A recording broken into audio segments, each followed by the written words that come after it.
बघा विद्यार्थी मित्रांनो, खूप जास्त करून विचारला जाणारा हा प्रश्न प्रकार आपल्याला कसा सोडवता येईल. हा प्रश्न आपण सोडवण्यासाठी घातांकांचे नियम आपल्याला या ठिकाणी वापरायचे आहेत.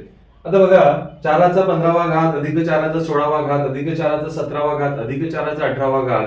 तुम्ही जर विचार करत असाल तर घातांकांची बेरीज होईल तर तसं मुळीच होणार नाही, कारण की या ठिकाणी मध्ये बेरजेचं चिन्ह आहे.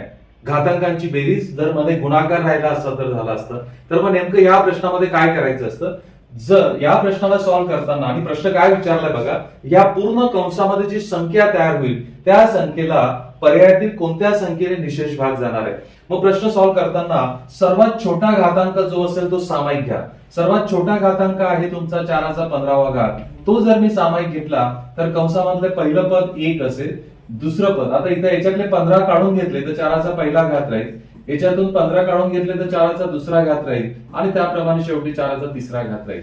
आता 4चा वर्ग 4चा घन आपल्याला माहिती आहे. सो 4चा 15वा घात 1 अधिक गुणिला कंसामध्ये 1 अधिक 4 अधिक 4चा वर्ग 16 अधिक 4चा घन 64. या सगळ्यांची जर बेरीज केली तर ती येते 85. आता बघा, 4 गुणिला 85 या दोघांमध्ये 85 हा त्याचा गुणक आहे. या दोघांमधून कोणत्या संख्येने पर्यायातील कोणत्या संख्येने भाग जातोय? 85 ला 17 ने निशेष भाग जातो, म्हणून या पूर्ण एक्सपान्शनला 17 ने निशेष भाग जाईल, कारण की याचं रूपांतर आपण या स्वरूपात केलेलं आहे. आय होप तुम्हाला हा प्रश्न समजलाय.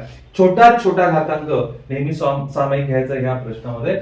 याच प्रकारचा हा प्रश्न आहे. प्रश्न सोडवा आणि तुमचं उत्तर कमेंट बॉक्स मध्ये द्या. जर तुम्ही चॅनलला नवीन असाल तर चॅनलला लाईक करा, सबस्क्राईब करा, शेअर करा आणि कमेंट करायला विसरू नका. धन्यवाद.